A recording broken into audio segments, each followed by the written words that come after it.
Puji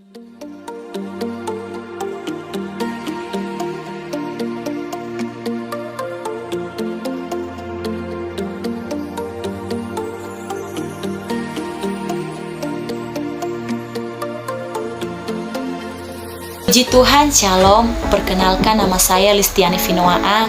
Saya mahasiswi dari Sekolah Tinggi Teologi Pantai Kosta Sumut Aceh. Saya angkatan 7 dan saya mengambil jurusan prodi teologi. Di sini saya akan membahas beberapa topik doktrin Pantai Kosta. Yang pertama itu saya akan membahas yaitu teologi proper. Yang dimaksud dengan teologi proper adalah ilmu yang mempelajari tentang Allah atau Tuhan. Menurut doktrin GPDI mempercayai bahwa Allah itu adalah Allah yang benar-benar ada, Allah yang esa, Allah Tritunggal, dan di dalam namanya itu Dia berkuasa, yaitu Tuhan Yesus Kristus. Di sini kita akan mempelajari beberapa sifat-sifat Allah. Kenapa kita sebagai orang yang percaya kepada Tuhan atau sebagai orang-orang Kristen perlu mempelajari sifat-sifat Allah? Yang pertama itu, kita sebagai ciptaan Allah harus mengenal siapa pencipta kita. Baru yang kedua itu, pengenalan seseorang akan Allah itu akan mempengaruhi sikapnya terhadap Allah. Pengenalan akan Allah yang salah akan menimbulkan sikap yang salah terhadap Allah. Beberapa sifat Allah yang perlu kita ketahui. Allah itu dapat dirangkai dalam 3 omni. Yang pertama itu omnipotent atau Allah Maha Kuasa. Allah Maha Kuasa berarti kekuasaannya itu tidak terbatas. Allah itu memiliki semua kuasa. Bahkan tidak ada satu manusia pun yang bisa menggagalkan rencananya atau mengacaukan segala rencana Tuhan. Kemahakuasaan Allah itu merupakan ancaman bagi orang jahat dan sekaligus juga sebagai penghibur bagi orang-orang percaya. Allah itu tidak bisa dimastering, dikopi, atau dijinakan dengan pikiran kita, karena Tuhan itu punya kedaulatan yang tidak bisa kita jinakan. Kekuasaan Allah itu dinyatakan dalam karya-karyanya. Yang pertama itu karya penciptaan, karya pemeliharaan, dan karya penyelamatan. Yang kedua, omnipresent atau Allah Maha Hadir. Allah itu adalah metafisika. Dia itu adalah makhluk roh. Allah itu tidak dibatasi oleh ruang dan waktu. Dia ada di segala tempat. Keberadaannya itu melampaui ruang dan waktu. Allah berada di segala tempat dalam waktu yang sama. Dia secara utuh berada dimanapun dalam waktu yang sama. Dia tidak jauh dari kita masing-masing, sebab di dalam Dia kita hidup, kita bergerak, dan kita ada. Karena Allah Maha Ada, maka kita dapat datang beribadah kepada Allah kapan saja dan di mana saja. Kemahahadiran Allah itu merupakan penghiburan bagi orang percaya dan sesuatu yang menakutkan juga bagi orang yang tidak percaya. Dimanapun dan sampai kapanpun manusia tidak dapat lari dari hadapan Tuhan. Yang ketiga itu omniscience atau Allah Maha Tahu. Maha Tahu berarti memiliki semua pengetahuan. Allah sebagai keberadaan yang tidak terbatas mampu untuk menyadari segala sesuatu, mengerti segala sesuatu, dan mengetahui segala sesuatu.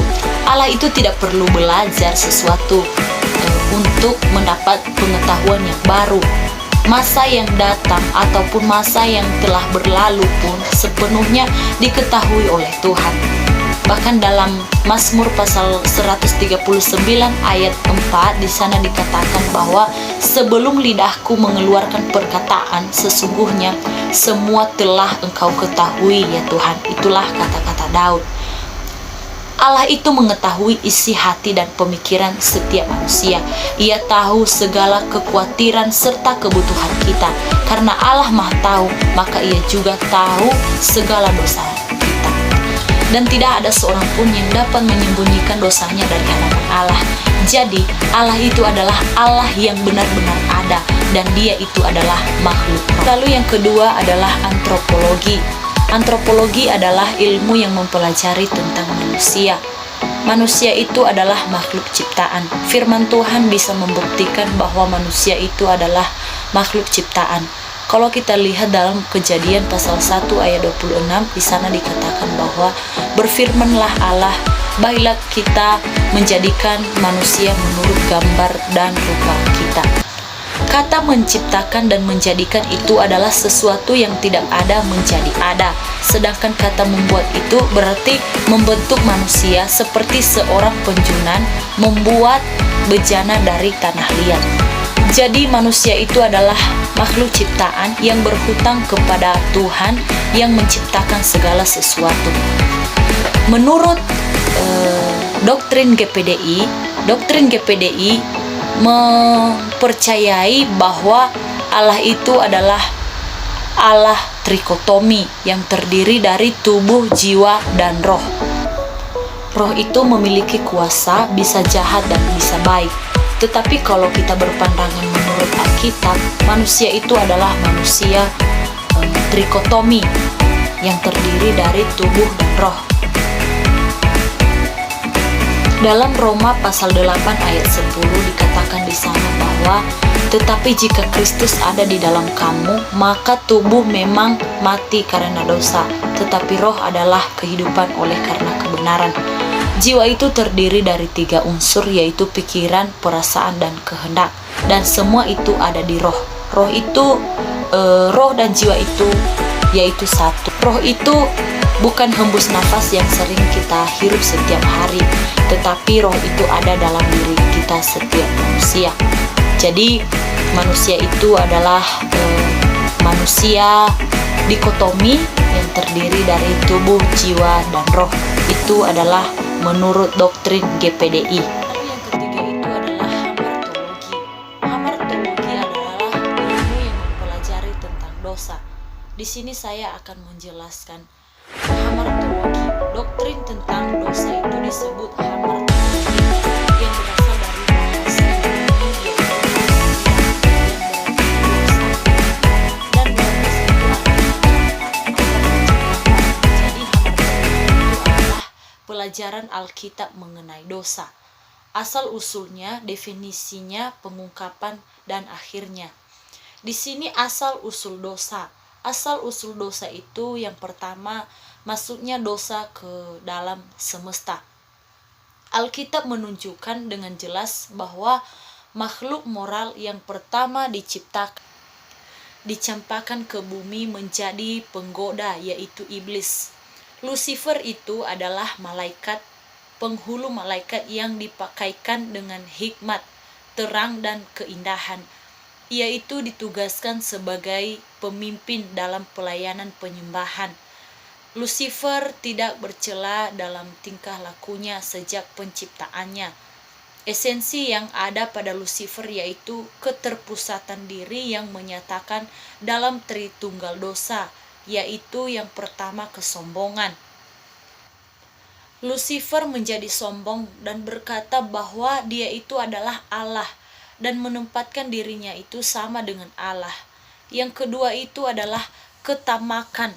Lucifer menyatakan keinginan yang tamak waktu ia berkata, "Aku hendak naik mengatasi awan-awan, hendak menyamai yang maha tinggi." Ia bangkit melawan firman Allah yang benar. Lalu yang ketiga itu kehendak sendiri. Lucifer menaikkan diri, mengangkat diri, mengatasi bintang-bintang Allah. Kehendak diri menjadi dosa benih dari semua dosa. Semua buah dosa ada di dalam bentuk benih itu.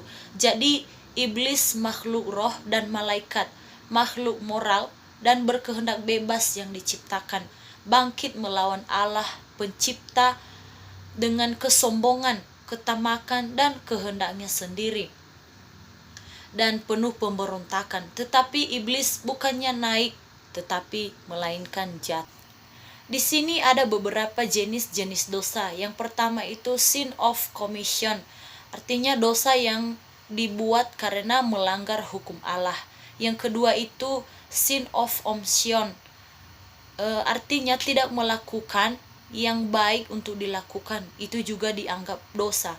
Yang ketiga itu dosa yang tidak dapat diampuni, dan yang keempat itu adalah dosa yang membawa maut. Jadi dosa itu adalah pelanggaran hukum Allah, dan dosa itu berasal dari Lucifer yang menguasai hati dan pemikiran manusia. Lalu yang keempat itu adalah soteriologi. Soteriologi itu adalah doktrin atau ajaran yang mempelajari tentang keselamatan. Sebagai salah satu bagian teologi yang terpenting, doktrin tentang keselamatan ini memiliki hubungan yang erat dengan doktrin kristologi atau Kristus, sebab kristologi itu mempelajari tentang siapa yang menyelamatkan melalui karya-karyanya dalam penyelamatan. Sedangkan soteriologi itu adalah ajaran tentang apa saja karya-karya Kristus untuk penyelamatan. Di sini soteriologi itu memiliki dua pengertian yang berimplikasi. Yang pertama itu, manusia perlu ditolong karena keadaan manusia itu dalam keadaan sakit. Manusia itu sedang hanyut atau terancam tenggelam, butuh pelampung atau alat-alat tertentu. Baru di sini kematian Kristus. Kematian Kristus itu adalah unik. Kenapa? Tidak ada yang sama dengan itu. Karena kematian Kristus itu adalah kematian pendamaian. Hanya kematiannya yang memungkinkan adanya penebusan dalam kehidupan manusia. Keseluruhan struktur Kristen dibangun di atas kematian Tuhan Yesus di atas kayu salib. Arti dari kematian Kristus itu yaitu sebagai penebusan.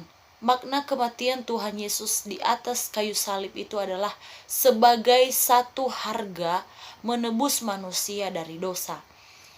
Akibat kejatuhan, maka manusia itu telah menjadi hamba dosa dan menjadi milik kerajaan iblis. Darah Yesus Kristus adalah satu harga yang telah membayar dengan tunai sehingga manusia terlepas dan bukan lagi menjadi hamba dosa, tetapi oleh darah Tuhan Yesus manusia itu kembali kepada Allah sehingga manusia menjadi sepenuhnya milik Tuhan. Tuhan Yesus adalah Allah yang menjadi manusia, dan secara garis keturunan dia itu adalah keturunan Daud. Sama sekali tidak mengalir dalam tubuhnya. Karena kenapa? Darah Yesus itu adalah darah ilahi, sebab dia itu lahir dari roh. Baru yang kemudian ada beberapa istilah penebusan yang Yesus kerjakan dalam kehidupan manusia. Yang pertama, dia menebus kita dari kutuk Tuhan. Yang kedua, dia menebus kita dari hidup yang sia-sia atau warisan dosa. Yang ketiga itu, ia menebus kita dari segala kejahatan. Ia menebus kita dari kerajaan gelap.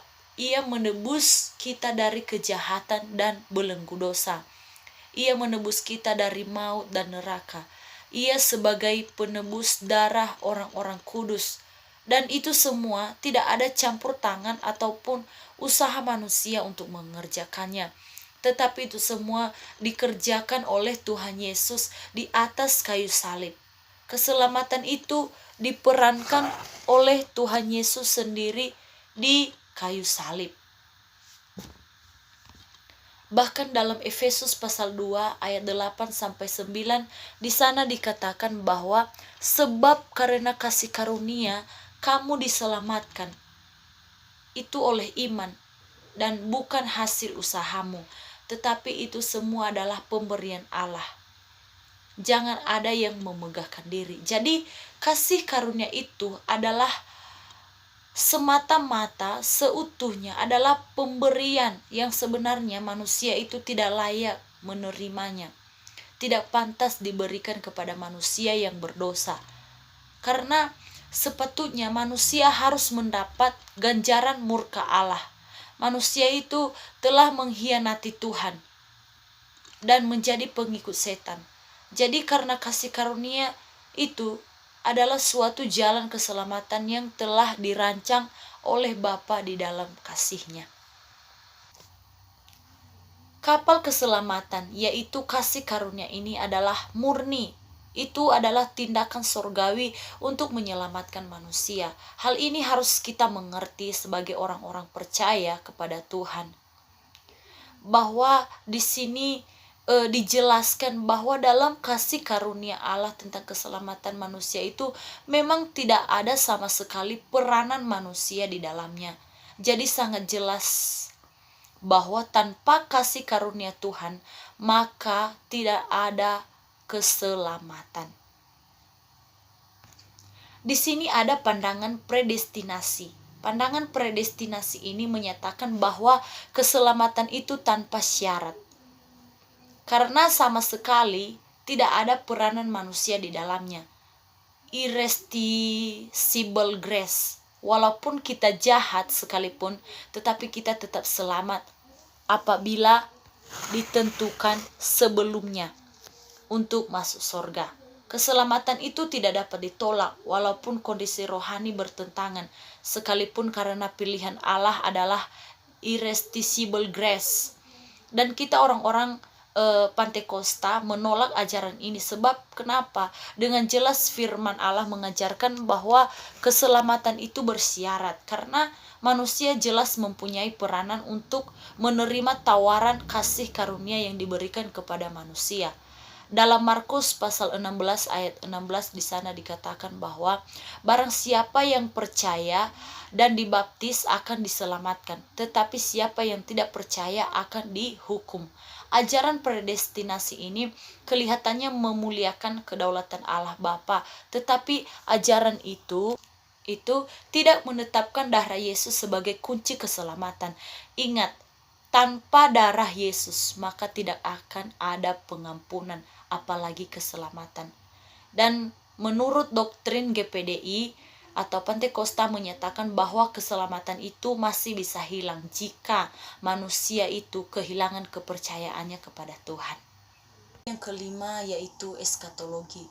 Eskatologi adalah doktrin atau ajaran yang mengajarkan tentang akhir zaman atau kedatangan Yesus yang kedua kali. Doktrin kedatangan Yesus yang kedua kali merupakan pengharapan yang besar bagi gereja Tuhan. Pengharapan kedatangan Kristus yang kedua kali yang akan memberi pahala bagi setiap orang yang percaya sebagai balasan atas apa yang telah diperbuat sebagai perbuatan iman di dunia sementara menanti Dia. Sifat-sifat kedatangan Yesus yang kedua kali pada saat Yesus naik ke surga. Firman Allah berkata bahwa sebagaimana kamu melihat Dia terangkat, demikian pula juga dengan cara yang sama semua mata akan menyaksikan kedatangannya yang kedua kali. Berarti kedatangan Tuhan yang kedua kali mengambil sifat yang sama ketika terangkat, yaitu dapat disaksikan oleh seluruh manusia. Kedatangan Yesus yang kedua kali di awan-awan akan disaksikan oleh seluruh dunia, dan ini merupakan puncak dari penyataan Allah Tritunggal di dalam Yesus Kristus. Di sini maksud kedatangan Yesus yang kedua kali yaitu tidak terpisahkan dari karya Kristus di atas kayu salib, yaitu menggenapkan semua perjanjian karya penyelamatan kepada umatnya. Dia datang untuk menjemput umatnya, Dia datang untuk menghakimi semua orang, Dia datang untuk membangkitkan orang mati, dan kedatangannya itu yaitu untuk menetapkan pemerintahan orang percaya. Waktu kedatangan Tuhan Yesus yang kedua kali, Tuhan Yesus pernah berkata bahwa tentang waktu dan jam kedatangannya itu tidak ada seorang pun yang tahu, baik itu malaikat, baik itu anak manusia pun, yaitu Tuhan Yesus tidak tahu, hanya Bapa di surga yang mengetahuinya. Yesus berkata bahwa Injil kerajaan itu harus mencapai seluruh dunia sebagai satu kesaksian pada seluruh bangsa, barulah tiba harinya atau kedatangannya. Pada waktu itu keadaan yang sukar, kasih menjadi tawar, dan orang akan murtad. Di ambang kedatangan Yesus yang kedua kali akan terjadi suatu masa yang sukar, di mana semua akan mementingkan diri sendiri. sehingga kehancuran sosial masyarakat akhir zaman masuk ke dalam gereja. Tidak lagi kasih sebagai pengikat sesama orang percaya, masing-masing berjalan di jalannya sendiri-sendiri. Ketidaktaatan akan firman Allah melanda gereja Tuhan. Di sini masa aniaya orang percaya. Di dalam Alkitab tentang masa aniaya orang percaya atau tribulasi menunjuk pada 3 pengertian, yaitu pertama, bahwa gereja Tuhan itu tidak akan luput dari aniaya sepanjang zaman. Dunia akan di bawah kekuasaan antikris dan menganiaya semua orang percaya, mengalami penganiayaan dan mempertahankan nama Kristus. Mereka akan mati syahid dan tribulasi. Kalau ada masa aniaya akan dialami orang percaya dan mengalami puncak selama 1 masa, 2 masa, dan setengah masa selama 3,5 tahun. Tuhan berjanji akan melindungi orang percaya. Antikris yang menjadi penguasa pada masa tribulasi tidak dapat menganiaya orang percaya yang benar, karena perlindungan Tuhan. Dikatakan bahwa gereja Tuhan akan diterbangkan 2 sayap burung nasar untuk dilindungi oleh Tuhan selama 3,5 tahun. Sifat masa kesengsaraan atau tribulasi, Alkitab banyak berbicara tentang sifat masa kesengsaraan yang akan diakhiri dengan kedatangan Tuhan Yesus Kristus. Pemerintahan di akhir zaman, khususnya dalam masa aniaya 3,5 tahun, tidak dapat dipisahkan dengan nubuatan Daniel pasal 2 ayat 31-34. Suatu penglihatan tentang zaman bangsa-bangsa, mulai dari kepalanya yang emas simbol kerajaan Babilonia dan sampai kerajaan Romawi. Gereja Tuhan akan disingkirkan. Zaman gereja berakhir pada saat Antikris menyatakan diri sebagai pelawan Kristus. Antikris akan memulai satu pemerintahan dunia yang menghujat Allah dan akan membunuh semua orang yang menolak menyembahnya.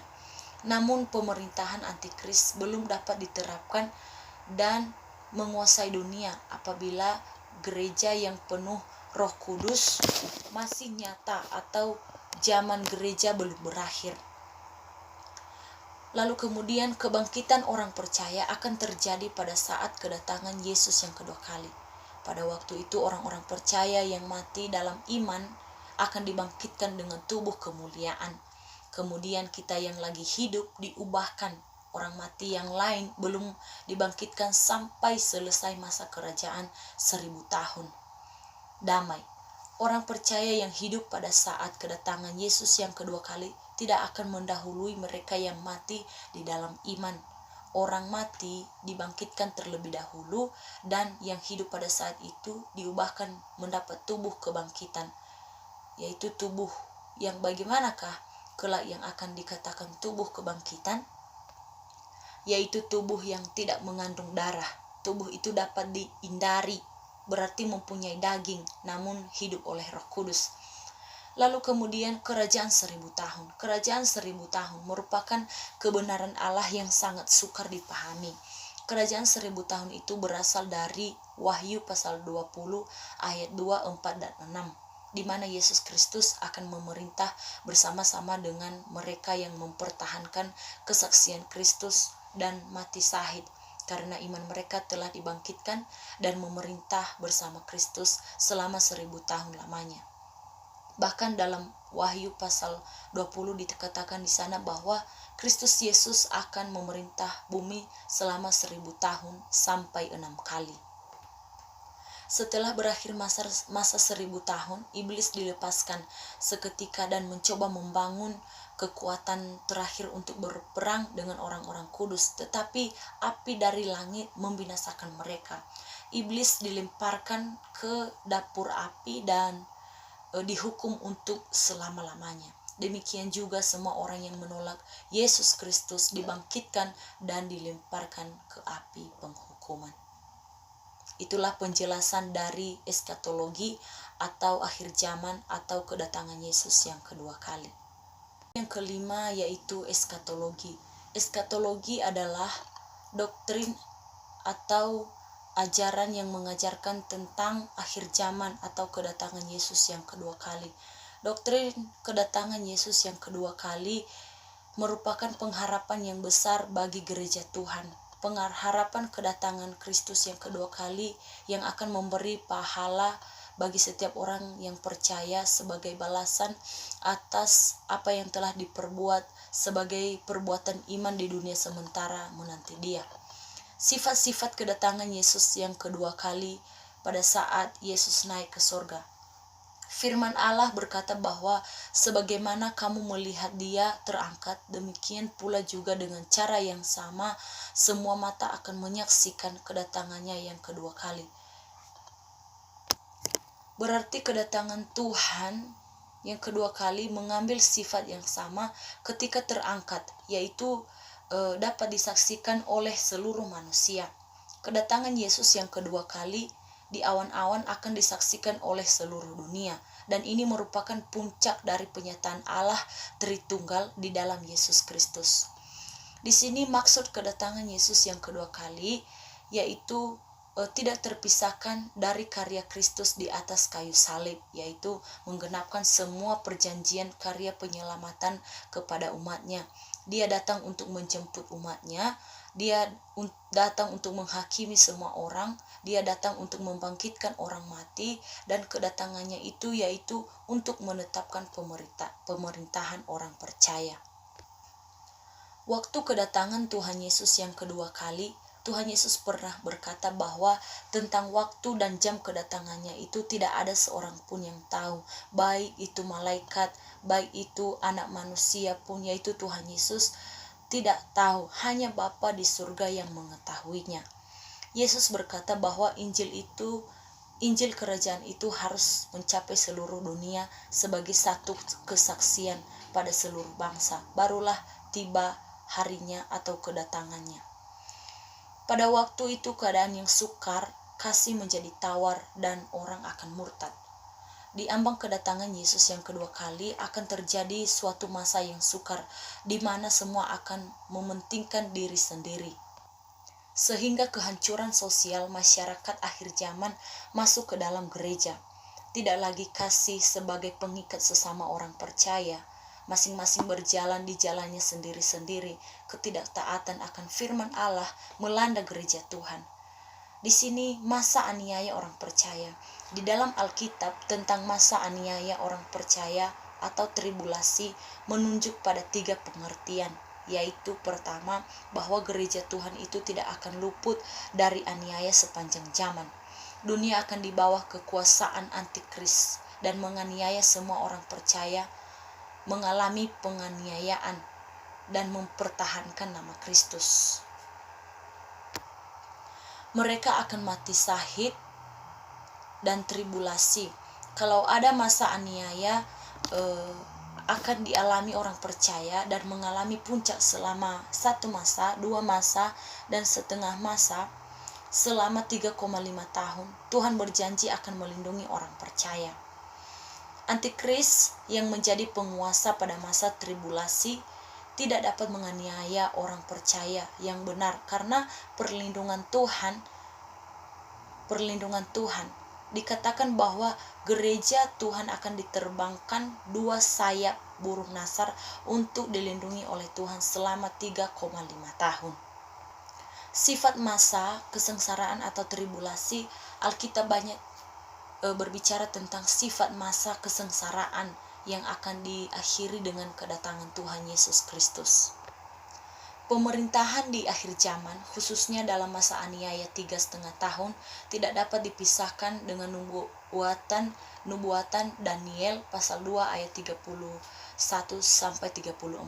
Suatu penglihatan tentang zaman bangsa-bangsa, mulai dari kepalanya yang emas simbol kerajaan Babilonia dan sampai kerajaan Romawi. Gereja Tuhan akan disingkirkan. Zaman gereja berakhir pada saat Antikris menyatakan diri sebagai pelawan Kristus. Antikris akan memulai satu pemerintahan dunia yang menghujat Allah dan akan membunuh semua orang yang menolak menyembahnya. Namun pemerintahan Antikris belum dapat diterapkan dan menguasai dunia apabila gereja yang penuh Roh Kudus masih nyata atau zaman gereja belum berakhir. Lalu kemudian kebangkitan orang percaya akan terjadi pada saat kedatangan Yesus yang kedua kali. Pada waktu itu orang-orang percaya yang mati dalam iman akan dibangkitkan dengan tubuh kemuliaan. Kemudian kita yang lagi hidup diubahkan. Orang mati yang lain belum dibangkitkan sampai selesai masa kerajaan 1000 tahun. Damai. Orang percaya yang hidup pada saat kedatangan Yesus yang kedua kali tidak akan mendahului mereka yang mati di dalam iman. Orang mati dibangkitkan terlebih dahulu dan yang hidup pada saat itu diubahkan mendapat tubuh kebangkitan, yaitu tubuh yang bagaimanakah kelak yang akan dikatakan tubuh kebangkitan? Yaitu tubuh yang tidak mengandung darah. Tubuh itu dapat dihindari, berarti mempunyai daging, namun hidup oleh Roh Kudus. Lalu kemudian kerajaan 1000 tahun. Kerajaan 1000 tahun merupakan kebenaran Allah yang sangat sukar dipahami. Kerajaan 1000 tahun itu berasal dari Wahyu pasal 20 ayat 2, 4, dan 6. Di mana Yesus Kristus akan memerintah bersama-sama dengan mereka yang mempertahankan kesaksian Kristus dan mati syahid, karena iman mereka telah dibangkitkan dan memerintah bersama Kristus selama 1000 tahun lamanya. Bahkan dalam Wahyu pasal 20 dikatakan di sana bahwa Kristus Yesus akan memerintah bumi selama 1000 tahun sampai 6 kali. Setelah berakhir masa 1000 tahun, iblis dilepaskan seketika dan mencoba membangun kekuatan terakhir untuk berperang dengan orang-orang kudus, tetapi api dari langit membinasakan mereka. Iblis dilemparkan ke dapur api dan dihukum untuk selama-lamanya. Demikian juga semua orang yang menolak Yesus Kristus dibangkitkan dan dilemparkan ke api penghukuman. Itulah penjelasan dari eskatologi atau akhir zaman atau kedatangan Yesus yang kedua kali. Yang kelima yaitu eskatologi. Eskatologi adalah doktrin atau ajaran yang mengajarkan tentang akhir zaman atau kedatangan Yesus yang kedua kali. Doktrin kedatangan Yesus yang kedua kali merupakan pengharapan yang besar bagi gereja Tuhan. Pengharapan kedatangan Kristus yang kedua kali yang akan memberi pahala bagi setiap orang yang percaya sebagai balasan atas apa yang telah diperbuat sebagai perbuatan iman di dunia sementara menanti Dia. Sifat-sifat kedatangan Yesus yang kedua kali pada saat Yesus naik ke surga. Firman Allah berkata bahwa sebagaimana kamu melihat Dia terangkat, demikian pula juga dengan cara yang sama semua mata akan menyaksikan kedatangannya yang kedua kali. Berarti kedatangan Tuhan yang kedua kali mengambil sifat yang sama ketika terangkat, yaitu dapat disaksikan oleh seluruh manusia. Kedatangan Yesus yang kedua kali di awan-awan akan disaksikan oleh seluruh dunia, dan ini merupakan puncak dari penyataan Allah Tritunggal di dalam Yesus Kristus. Di sini maksud kedatangan Yesus yang kedua kali yaitu tidak terpisahkan dari karya Kristus di atas kayu salib, yaitu menggenapkan semua perjanjian karya penyelamatan kepada umatnya. Dia datang untuk menjemput umatnya, Dia datang untuk menghakimi semua orang, Dia datang untuk membangkitkan orang mati, dan kedatangannya itu yaitu untuk menetapkan pemerintahan orang percaya. Waktu kedatangan Tuhan Yesus yang kedua kali, Tuhan Yesus pernah berkata bahwa tentang waktu dan jam kedatangannya itu tidak ada seorang pun yang tahu, baik itu malaikat, baik itu anak manusia pun, yaitu Tuhan Yesus tidak tahu, hanya Bapa di surga yang mengetahuinya.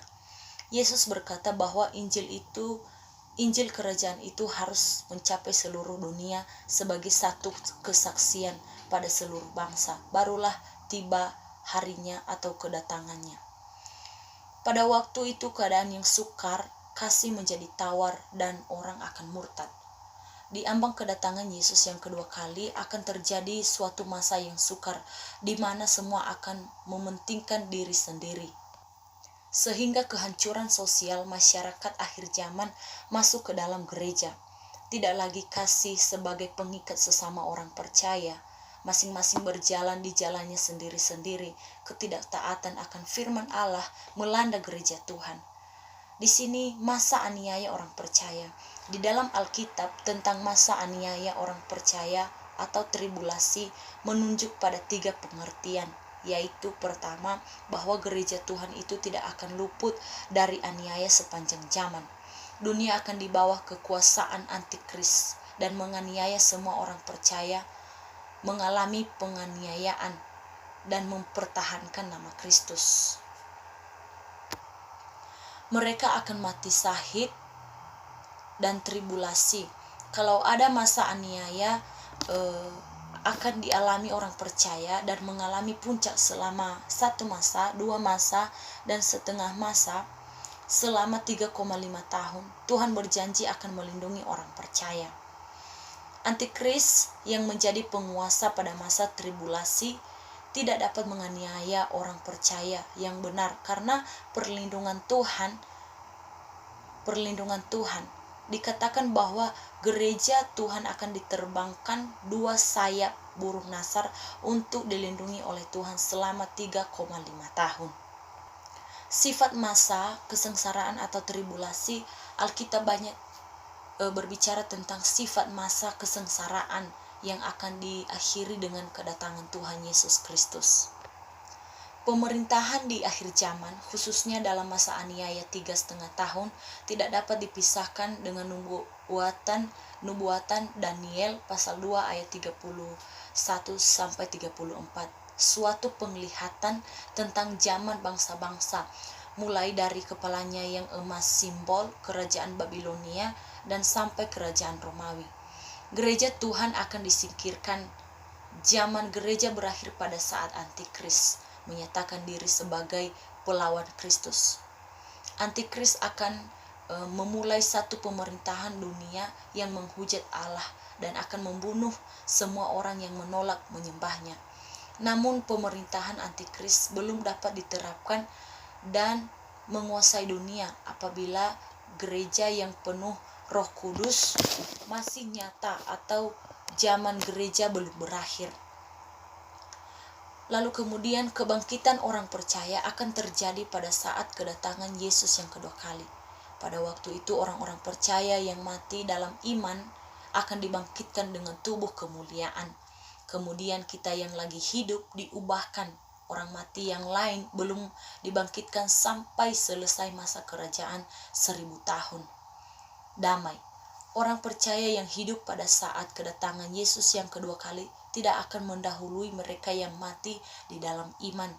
Orang mati dibangkitkan terlebih dahulu dan yang hidup pada saat itu diubahkan mendapat tubuh kebangkitan, yaitu tubuh yang bagaimanakah kelak yang akan dikatakan tubuh kebangkitan?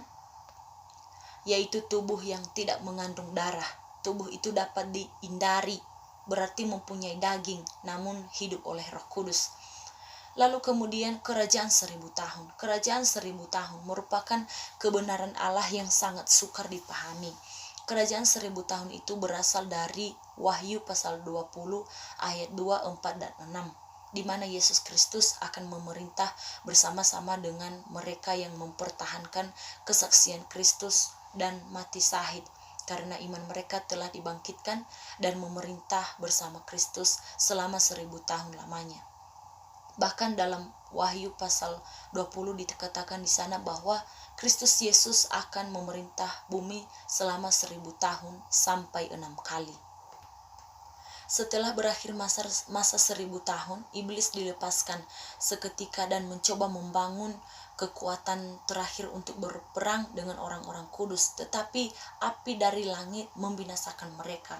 Iblis dilemparkan ke dapur api dan dihukum untuk selama-lamanya. Demikian juga semua orang yang menolak Yesus Kristus dibangkitkan dan dilemparkan ke api penghukuman. Itulah penjelasan dari eskatologi atau akhir zaman atau kedatangan Yesus yang kedua kali.